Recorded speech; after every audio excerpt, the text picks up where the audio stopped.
जब गवाहों का ऐसा बड़ा बादल, ये गवाह हमारे लिए चोखे सोने का काम करते हैं।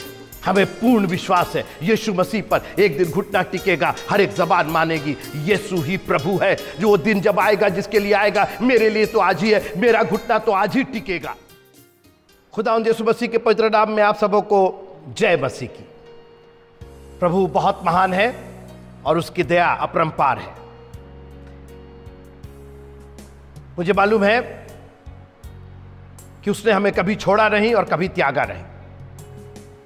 उसकी दया बराबर हमें घेरे रहती है। उसकी वजह, वो हमसे प्यार करता है। निर्गमन की पुस्तक उसका 25वां अध्याय, मैं तुम्हारे बीच में निवास करना चाहता हूं। निर्गमन की पुस्तक 25वां अध्याय, और वे मेरे लिए एक पवित्र स्थान बनाएं कि मैं उनके बीच निवास करूं। हम और आप चर्च आने में हमको दिक्कत होती है, परमेश्वर के वचन के करीब रहने में दिक्कत होती है। दुनिया के इतने काम, और वो आसमान और जमीन का खालिक और मालिक, तारों को गिनने वाला, उनका नाम लेकर के बुलाने वाला, जो अनादिकाल से लेकर अनंत काल तक है, उसके पास इतना टाइम है कि वो आपके साथ रहना चाहता है, निवास करना चाहता है। मगर हमारी और आपकी क्षुद्रता देखिए, कितने निम्न हम और आप हो सकते हैं। मैं अपने आप को कह रहा हूं, हम दुनिया के काम में उलझे रहते हैं। अरे हमें ये करना, वो करना, ये बनवाना, यहां जाना, वहां जाना। परमेश्वर हमारे साथ रहना चाहता है, और इसलिए पुराने नियम में उसने शारीरिक रूप से या भौतिक रूप से, मैं फिजिकली जिसको इंग्लिश में कहते हैं, भौतिक रूप से उसने कुछ चीजों का निर्धारण किया और कहा इसके द्वारा मैं तुमसे बात करूंगा।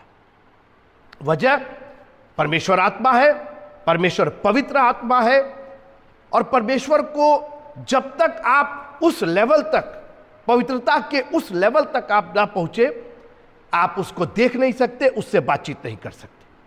और इसलिए उसने एक पर्दा तैयार किया, एक कर्टन तैयार किया, एक आड़ तैयार की, ताकि वो आपसे बात कर सके, वो आपसे सहभागिता रख सके। थोड़ी देर मेरे साथ आप रहिए, ये परमेश्वर निवास कैसे कर रहा है। और अभी आपके सामने ये पाठ पढ़ा गया, निर्गमन की पुस्तक उसका 25वां अध्याय 10वीं आयत से लेकर के और उसकी 22वीं आयत तक। Exodus chapter 25 verse number 10 to 22। आपने देखा, मैं बहुत डिटेल में नहीं जाना चाहता हूं, लेकिन मैंने जैसे कहा कि मैं आपको निर्गमन की पुस्तक इस तरीके से शेयर करना चाहता हूं कि आपको यह समझ में आए कि ये जो छाया थी, ये आगे होने क्या वाला था। और जब आप वो समझेंगे कि परमेश्वर की एक बहुत बड़ी, बहुत दूरगामी योजना थी जो आज हमारे और आपके लिए पूरी हो रही है, तो आपका दिल उत्साह से भर जाएगा। आप और भी परमेश्वर के कलाम में गहरे उतरना चाहेंगे। और आपने देखा कि किस तरीके से परमेश्वर ने कहा बबूल की लकड़ी का एक संदूक बनाना और उस पर सोना चढ़ाना और सब जो डिटेल था उसके अंदर। मैं फिर आपसे बात कर रहा हूं कि मैं वाचा का संदूक, इसका जो नाम है, जो आज मेरा टॉपिक है, आर्क ऑफ द कवनेंट अंग्रेजी में। बहुत लोगों ने नाम सुना होगा, बहुत लोगों ने नहीं सुना होगा, बहुत लोगों के लिए नया है। लेकिन ये एक वाचा का संदूक था जिसको परमेश्वर ने कहा कि मैं इसी के ऊपर आकर के तुमसे बातचीत करूंगा। ये हमारे और तुम्हारे बीच में एक माध्यम होगा। उस संदूक में कुछ नहीं है, लेकिन ये संदूक, चूंकि मैं परम पवित्र, परम प्रधान, तुम मिट्टी के बनाए गए, तुमने गुनाह अपराध करके हमसे दूरी बना ली, तो अब एक बिचवाई चाहिए। अभी कोई एक साधन चाहिए जिसके द्वारा हमारा मेल मिलाप हो सके। और परमेश्वर ने एक संदूक बनवाया एक बहुत ही कॉमन चीज से, बबूल की लकड़ी, जो वहां पर इफ्रातन मिलती थी, जहां पर जिस रेगिस्तान में, फलस्तीन के रेगिस्तान में, इस्राएल के रेगिस्तान में, जहां परमेश्वर ने इसराइलियों को यह आज्ञा दी, वहां बबूल के पेड़ ढेरों मिलते हैं। शीशम बोलता, सागौन बोलता तो शायद कहीं से लाना पड़ता। बिल्कुल साधारण एक एक जन उस लकड़ी को पहचानता था, जानता था। बहुत इनएक्सपेंसिव बबूल की लकड़ी, आज भी कोई नहीं इस्तेमाल करता बबूल की लकड़ी। सस्ते में बबूल का पेड़, कांटेदार पेड़। मित्रों, मैं क्या बताना चाह रहा हूं आपको, यह वाचा का संदूक इस्राएलियों के लिए लकड़ी का, इस्राएलियों के लिए चोखे सोने से मढ़ा हुआ, इस्राएलियों के लिए करूबों का, पंखों से अपने आप को ढके हुए, प्रायश्चित किए हुए, ये सब हमारे यीशु मसीह का प्रतीक है। चरनी में वो आ गया मित्रों, एक बबूल का जो पेड़ जो सबकी पहुंच में था, कोई बहुत एक्सपेंसिव ट्री नहीं, कोई बहुत एक्सपेंसिव वुड नहीं, बिल्कुल साधारण बबूल की लकड़ी। वो चरनी में आ गया कि चरवाहे भी आकर के उसको दंडवत करके चले गए। ऐसा प्यारा प्रभु जो हमारे और आपके लिए हर समय उपलब्ध है। आप यहां जो बैठे हुए लोग हैं, इसमें अमीर भी है और निहायत गरीब भी है। यहां पर बहुत पढ़े लिखे हैं और बिल्कुल अनपढ़ हैं, लेकिन हर एक के लिए यीशु मसीह का नाम, यीशु मसीह का कलाम, यीशु मसीह का आश्चर्यक्रम, यीशु मसीह की उपस्थिति बराबर है। यह वो बबूल की लकड़ी जो सबके लिए उपलब्ध थी, ताकि आप पहुंच सके, ये कहीं से भी लाई जा सके। आज यीशु का नाम हमारे लिए हमेशा मौजूद है। उसको चोखे सोने से ढकवाना, और ये सोना नहीं था, चोखा सोना था, और ये सोना हमारे विश्वास का प्रतीक है। मित्रों, आपका विश्वास पूर्ण होना चाहिए। चोखा सोना का मतलब फुल गोल्ड, कोई मिलावट नहीं, 24 कैरेट।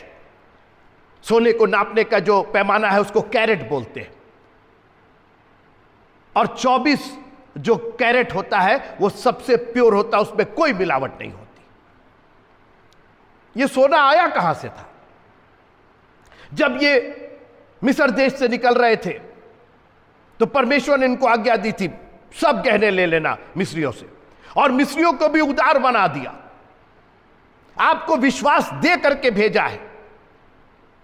इतनी लिखा है, जब गवाहों का ऐसा बड़ा बादल हमें घेरे हुए, जब मिस्रियों के पास इतने गहने हैं, मिस्रियों के पास भरा हुआ था सोना, केवल इनको लेना था। गवाहों ने विश्वास पर की झड़ी लगा दी है। अब्राहम का विश्वास, नूह का विश्वास, मूसा का विश्वास, यूसुफ का विश्वास, याकूब का विश्वास, इसहाक का विश्वासों की झड़ी लगी हुई है। नए नियम में 12 चेले, 11 उसके बाद जो चुना गया, 12 चेले, पौलुस, और उसके बाद जो बाइबल के बाहर लोग हैं, उन्होंने अपने विश्वास की तह पर तह लगाई है।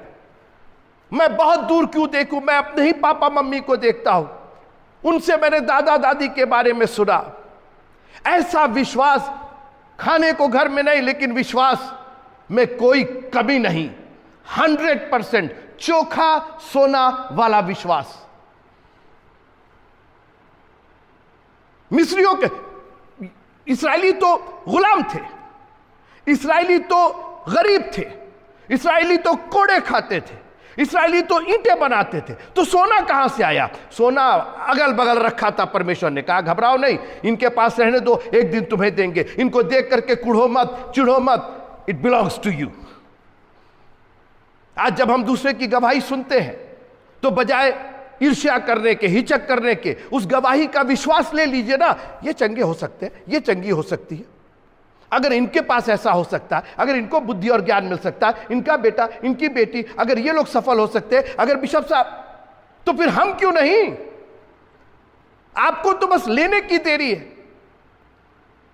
परमेश्वर उदार बना दिया उनको। सोचिए, मिस्री जो इनसे बात नहीं करते थे, गुलामी के हैसियत से थे, गुलाम ने मालिक से मांग लिया और मालिक ने दे दिया। आप एक बार प्रभु के वचन पर चल करके तो देखिए, ये अब प्रभु की आज्ञा से मिस्र से निकल रहे थे। परमेश्वर ने कहा सब सोना दो, मेहनत इनकी है, इन्हीं की मेहनत से तुमने सोना कमाया, दो। जब गवाहों का ऐसा बड़ा बादल, ये गवाही, ये गवाह हमारे लिए चोखे सोने का काम करते हैं। हमें पूर्ण विश्वास है यीशु मसीह पर। एक दिन घुटना टिकेगा, हर एक जबान मानेगी यीशु ही प्रभु है। जो वो दिन जब आएगा, जिसके लिए आएगा, मेरे लिए तो आज ही है, मेरा घुटना तो आज ही टिकेगा। मैं आपसे निवेदन करूं, जब आप चर्च में आते हैं, अगर आपको घुटने टेकने का आप कर सकते हैं, बहुत लोग के घुटने की प्रॉब्लम होती है, कोई बात नहीं, लेकिन अगर आप टेक सकते हैं, बिना झिझक घुटने टेक करके, हाथों को उठा करके उसकी आराधना कीजिएगा।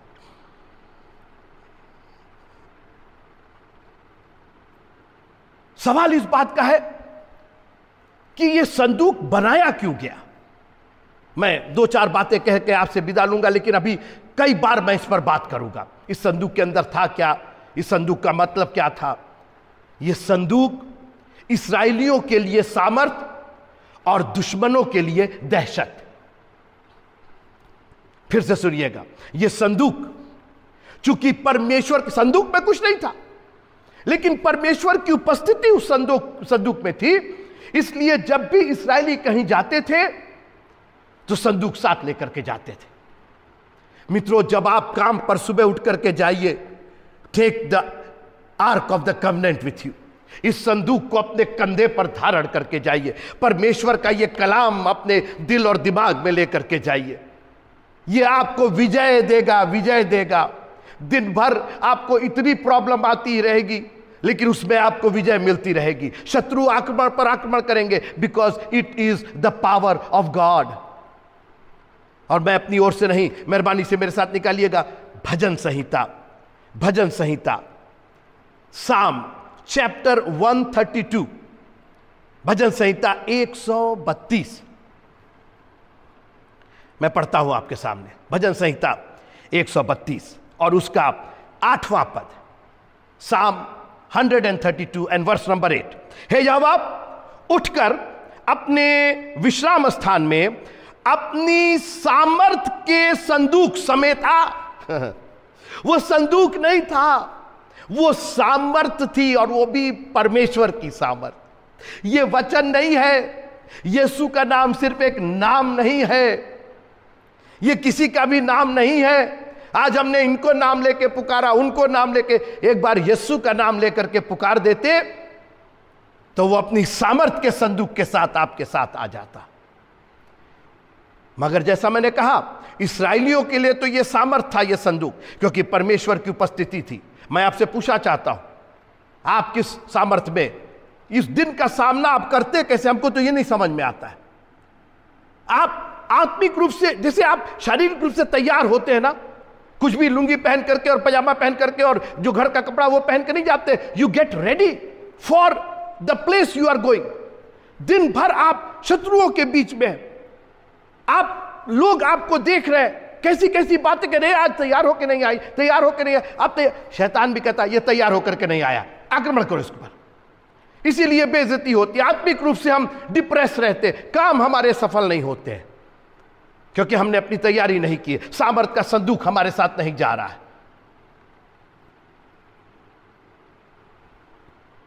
और शत्रुओं के लिए दहशत थी। पलिश्ती इस्राएलियों के दुश्मन थे। उन्होंने बार बार देखा कि ये जितनी बार संदूक लेकर के आते हैं, इनकी विजय होती है।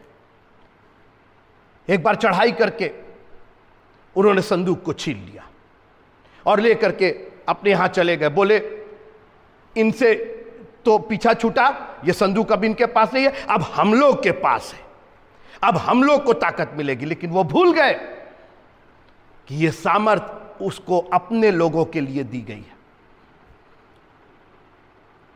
यीशु मसीह जब स्वर्गारोहण हो रहा था, उन्होंने कहा यरूशलेम में ठहरे रहना जब तक तुमको सामर्थ ना मिले। आज हमको चर्च में पैसा चाहिए, आज हमको लड़के बच्चे की शादी हो जाए, आज हमको फलाना हो जाए, सामर्थ किसी को नहीं चाहिए। सामर्थ के लिए कोई ठहरता नहीं। इनको चंगाई आज, इसीलिए हमारे तो यही प्रॉब्लम, सबको चंगाई चाहिए, सामर्थ किसी को नहीं चाहिए। वो पवित्र आत्मा की सामर्थ नहीं चाहिए, वो पवित्र आत्मा का गिफ्ट नहीं चाहिए, वो पवित्र आत्मा का दान नहीं चाहिए। तुम यरूशलेम में ठहरे रहना, क्यों, काहे के लिए?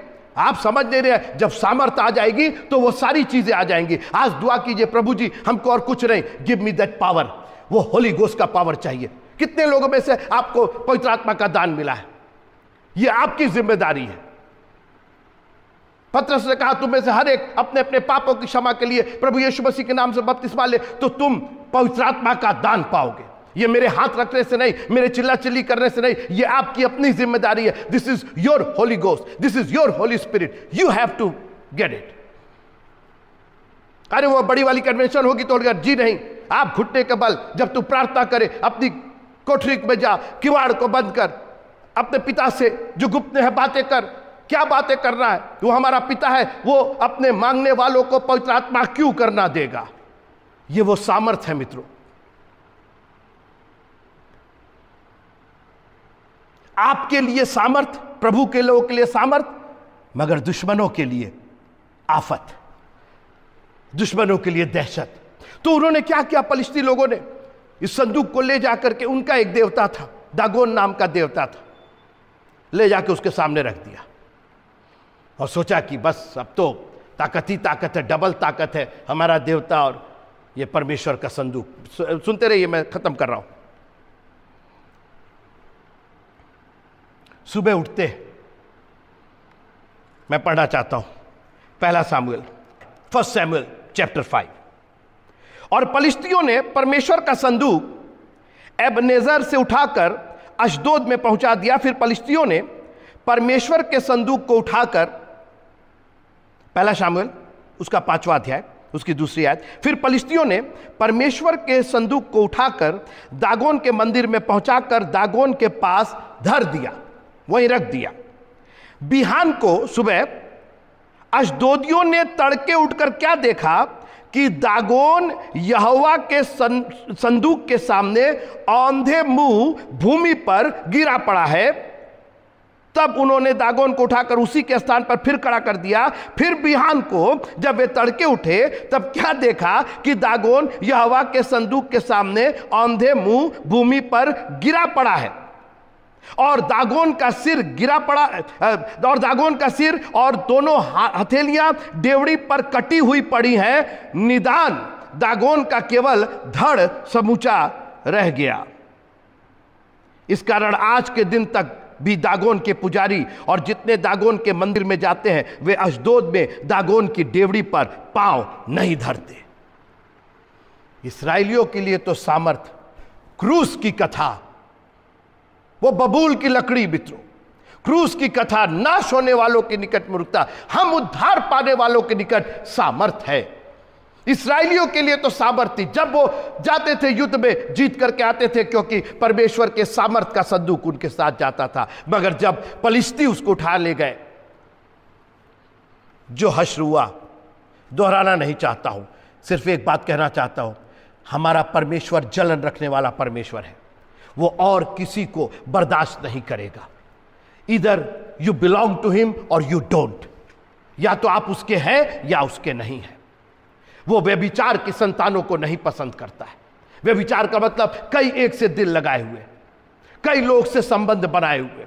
अरे वो भी ठीक है, उनसे भी मिल लिए, उनसे भी मिल लिए, उनसे भी दुआ करा लिए, उनसे भी ये कर लिए। नो, हमारा प्रभु सामर्थी प्रभु है, वो अपने सामने किसी को टिकने नहीं देगा। वो ईश्वर नहीं है, वो परम ईश्वर है। He is not just a god, he is an almighty God. Jesus said, all the power of heaven and earth is given unto me. स्वर्ग का सारा अधिकार मुझे दिया गया है। आज आपको मैं चैलेंज करना चाहता हूं, वो संदूक तो कहां का कहां चला गया। संदूक एक वक्त के लिए था, उसकी अब चर्चा भी नहीं होती है। मैं पढ़ ही देना चाहता हूं यिर्मयाह की पुस्तक, उसका 3रा अध्याय, मैं एक पद बाद में पढ़ूंगा, जो पहले वाला पद है उसको बाद में पढ़ूंगा, तब आपको समझ में आएगा कि अब वो संदूक कहां है। सुनिएगा, यिर्मयाह 3 अध्याय और उसकी 16वीं आयत। यिर्मयाह चैप्टर 3 एंड वर्स नंबर 16। उन दिनों में जब तुम इस देश में बढ़ो और फूलो फलो, तब लोग फिर ऐसा न कहेंगे, यहोवा की वाचा का संदूक। एक समय आएगा, यह समय हम लोग का समय है, यह भविष्यवाणी हो रही है, यीशु मसीह के आने के बाद की यह भविष्यवाणी हो रही है। एक समय आएगा तुम फूलोगे फलोगे और उस वक्त कोई वाचा के संदूक का जिक्र नहीं करेगा। यहोवा की यह भी वाणी है, उसका विचार भी उनके मन में ना आएगा, ना लोग उसके ना रहने से चिंता करेंगे और ना उसकी मरम्मत होगी। तो क्या हुआ? वो वाचा का संदूक कहां गया? अरे वो लाइए, यहां रखिए और उसके आगे झुकेंगे और उसके आगे सिजदा करेंगे, और नहीं, जरूरत नहीं है। अब मैं 15वां पद पढ़ना चाहता हूं। और मैं तुम्हें अपने मन के अनुकूल चरवाहे दूंगा, जो ज्ञान और बुद्धि से तुम्हें चराएंगे। अब वो वाचा का संदूक ट्रांसलेट हो गया चरवाहों के द्वारा परमेश्वर के दिए गए वचन में। वो वचन देहधारी होकर के आया, वही वाचा का संदूक है। परमेश्वर का वो मेमना, परमेश्वर का वो पुत्र जो वचन देहधारी होकर के आया, वही अब हमारे लिए वाचा का संदूक है।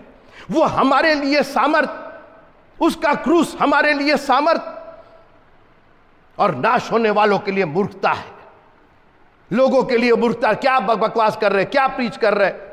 दुनिया की बातें आप कह सकते हैं, कोई बात नहीं, आपको जितना कहना है कह लीजिए, क्योंकि ये मेरा वचन नहीं है। मैं सिर्फ वो चरवाहा हूं जो मैं परमेश्वर के मन के अनुकूल आपकी सेवा करना चाहता हूं, परमेश्वर के वचन की सेवा करना चाहता हूं। ये मेरी दुआ में शामिल रहता है। Lord, give me the words, give me the fresh anointing, give me the fresh explanation, give me the fresh revelation of the word of God, ताकि मैं आपके मन के अनुसार, ये मेरे वचन, मेरा मन कर रहा, इसीलिए मैं वचन से आपसे बात करता हूं। मैं रेफरेंसेस लेकर के बात करता हूं, अपने मन से नहीं। मैं उसी को एक्सप्लेन कर देता हूं। मैं कौन होता हूं? क्योंकि सामर्थ तो यहोवा की है। आज परमेश्वर की सामर्थ इस संदूक पे है मित्रों, वचन में है।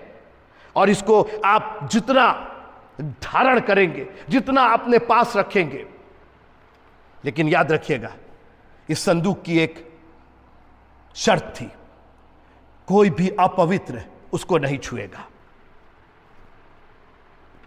हम इसके बारे में बाद में बात करेंगे, लेकिन इतना याद रखिएगा कि इस्राएली कई बार इस संदूक को रखने के बाद भी हार गए।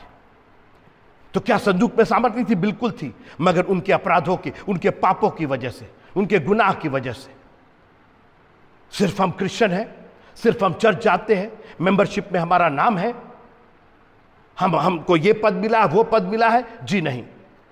लिखा है कि पवित्र बनो जैसा वो पवित्र है। उस संदूक को केवल पवित्र लोग छुएंगे, केवल वही उठाएंगे। हम लोगों ने इसको आम घास बना दिया, आप कैसे भी रहो, परमेश्वर जो है, जी नहीं।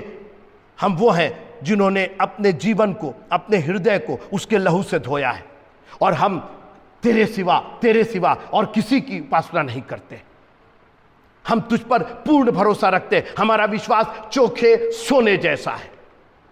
आग हो, शेरों की मांद हो, आरे से चीरा जाने वाला हो, खौलते हुए तेल के कढ़ाई में, हमारा विश्वास चोखे सोने का है। आप जितना भी टेस्ट कर लीजिए, उसमें कोई इंप्योरिटी नहीं मिलेगी, उसमें कोई दाग धब्बा नहीं मिलेगा। वो आ रहा है ऐसी कलीसिया के लिए, वो किसी को भी नहीं लेके चला जाएगा। खुदावंद यीशु मसीह का लहू आज भी मौजूद है, उसका वचन आज भी मौजूद है। ये आपको भीतर से साफ करेगा, आपके विचारों को साफ करेगा, आपके एटीट्यूड को साफ करेगा, आपको नम्र और दीन बनाएगा, उसके और करीब रखेगा, वचन के और करीब रखेगा। प्रभु आपके साथ रहना चाहता है और आप भी प्रभु के साथ साथ रहेंगे जब आपको इस वचन की गहराई मालूम हो जाएगी, सच्चाई मालूम हो जाएगी और सामर्थ मालूम हो जाएगी। आपके लिए सामर्थ है, शत्रुओं के लिए, मूर्खों के लिए यह दहशत है। सोचिए, परमेश्वर के संदूक को ले जा करके अपने देवता के सामने रख दिए। हालत क्या हुई? उनको समझ में आ गया ये हमारे लिए नहीं है, ये हमारे लिए कर्ज है। मित्रों, परमेश्वर के वचन को बहुत गंभीरता से पढ़िएगा, इसको बहुत पवित्र जानिएगा। कहीं ऐसा ना हो सामर्थ की बजाय, आशीष की बजाय श्राप के आप भागी हो जाए और आप सोचते रहे ऐसा क्यों हो गया, ऐसा क्यों हो गया, क्योंकि आपने उसके वचन को पूरी तरीके से, उसके सामर्थ को पूरी तरीके से चोखा नहीं बनाया, उसको प्योर नहीं रखा, उसमें मिलावट करते चले गए।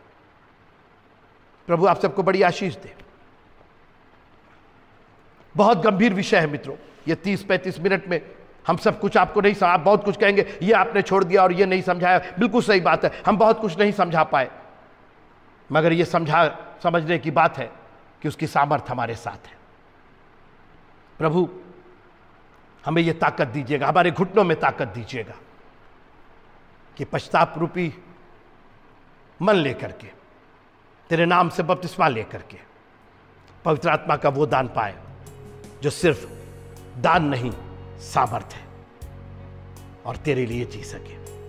प्रभु में बने रहिएगा, कलाम पढ़ते रहिएगा। एक बार फिर से निर्गमन को हम शुरू कर रहे हैं, इसकी सीरीज शुरू कर रहे हैं, इसको पढ़ते रहिएगा, आगे के चैप्टर पढ़ते रहिएगा, 1 बार 2 बार 3 बार, और हम जैसे जैसे प्रभु अगुवाई करेगा हम वहां तक पहुंचते जाएंगे। आपकी प्रार्थनाओं के लिए, आपके सहृदय के लिए, आपके खास करके जो हमारे YouTube और Facebook के जो दर्शक हैं, आप जो कमेंट्स करते हैं, थैंक यू सो मच, वो हमारा भी उत्साह बढ़ाता है। लेकिन ये सारी आदर और महिमा हमारे प्रभु को मिले। हम तो सिर्फ एक प्यादे हैं, सिर्फ उसके एक चेले हैं, एक चरवाहे हैं, और हम यही चाहते हैं कि उसके मन के अनुसार भेड़ों को चराएं। जय मसीह की।